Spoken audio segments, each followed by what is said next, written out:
Hi, everybody. I'm Sally. And I'm Deanna, and we're your listing specialists located here in beautiful Bellingham, Washington. And today we are here with Matt Howell, the founder of Chuckanut Bay Distillery. And first of all, to get started, tell us a little bit of history about Chuckanut Bay. Sure. So yeah, Chuckanut Bay Distillery started over, as many good things do, over a cocktail. Probably in 2010, my business partner Kelly Andrews and I started discussing it. And then started up in 2011. It was a long road to set up because there really hadn't been a distillery in downtown Bellingham. But our kind of founding principle has always been that alcohol should speak to place. And we're surrounded by farmland. And so we work with all local farms for all the spirits that we create. We're like sourcing all of our fermentables within 27 miles. All of our grains are grown right here in the county. Our potatoes are grown down in Skagit. And we just do all that work ourselves. And it's really satisfying. Very Yeah, I unique. remember when you guys started in the alley behind Railroad. Yeah. Visiting Boundary Bay there, and it's like, what is this? Yeah, pretty neat. Yeah. Our little hole in the wall garage type setup. Yeah, it was it definitely served the need, and it's nice to be able to move away from that this last year. Yeah. So now you're in Cornwall. We're on Cornwall. We bought this big, beautiful building. Well, it actually wasn't terribly beautiful. It was actually highly neglected. And really kind of amazing too. Like, it's a big building. It's not counting mezzanines. I mean, it's 18,600 square feet. Wow. With our mezzanines, it's even more. I think we're getting a bit up over 20,000 square feet. Built in 1911. It is just a fantastical building that just had been kind of gone to ruin. And it was the original J.C. Penney's in town from 34 to 1960 before they moved across the street.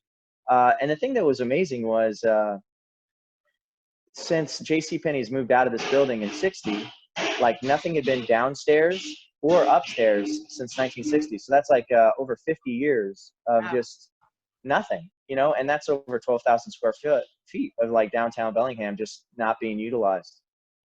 We had to actually break through a hole in the wall to get down into the basement.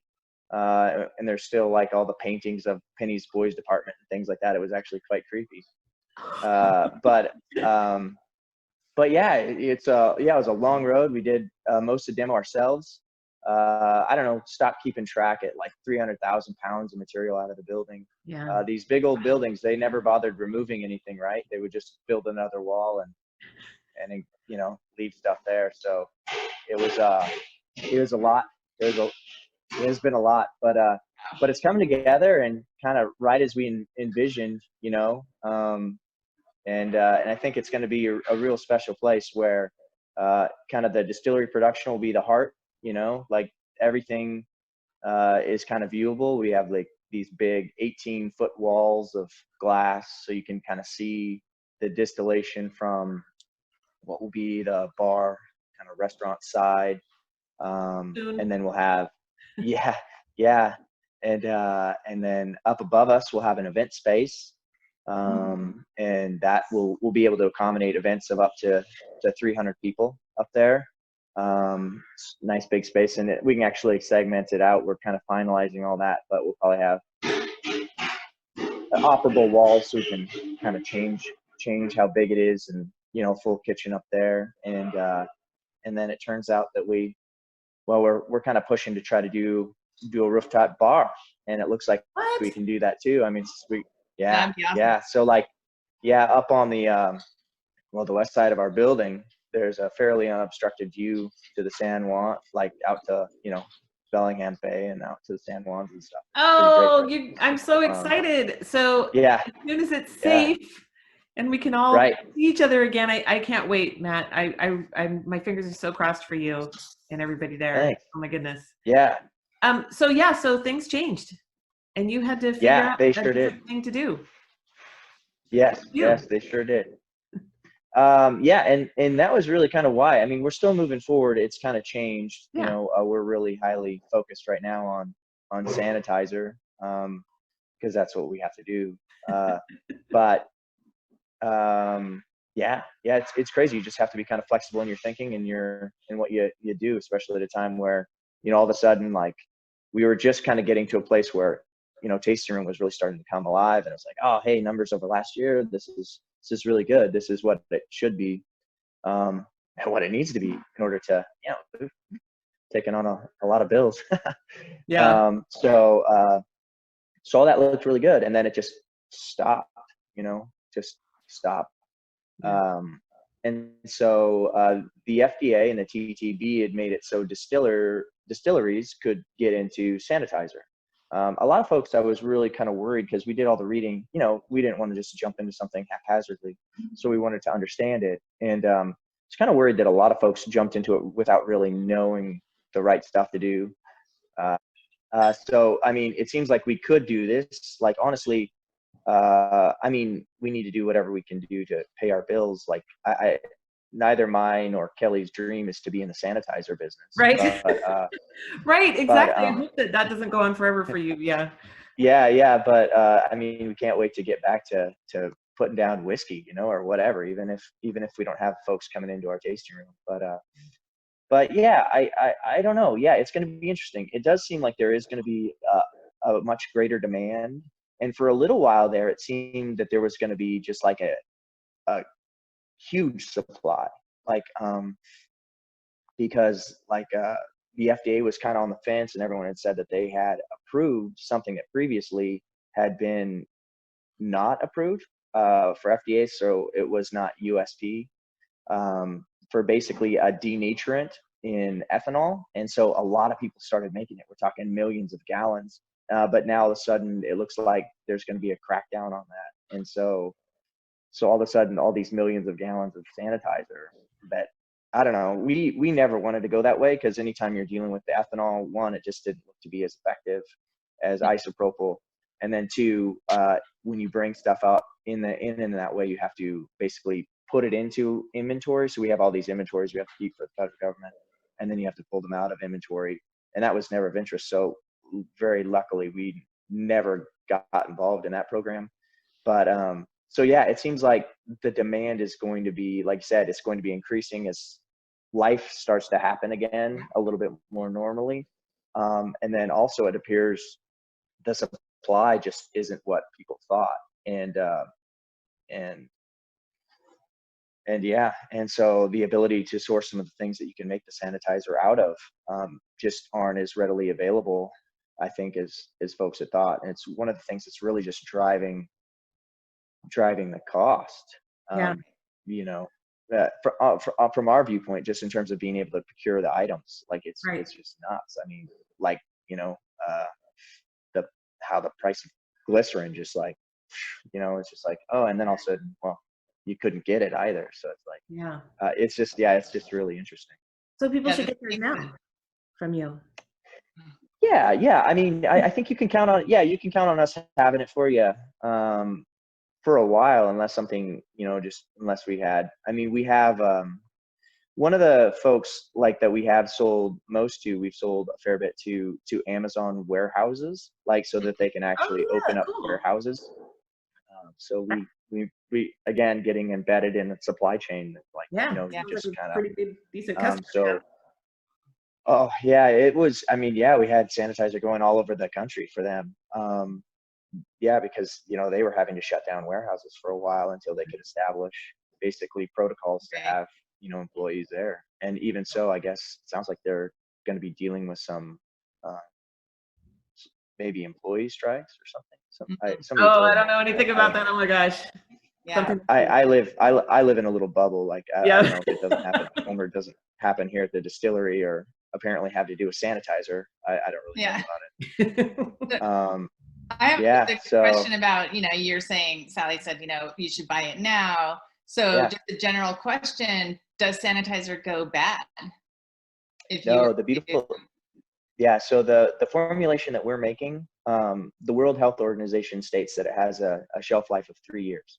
okay, So, and even at that point, like I suspect that like just because most consumables, like you need to put an expiration on, I think it's right, probably more of that variety than like if you used it at that point, is it still effective? I- I'm fairly certain it is. right, I mean, because so the FDA has stated that basically with the coronavirus, their belief is that alcohol solutions with isopropyl need to be at least 71% isopropyl. Ours is 75%. So we're basically, I mean, we're making the same stuff. Like we have to put non-sterile in it because like we don't have like clean rooms, like in the sense like you would if you were going to perform surgery, right?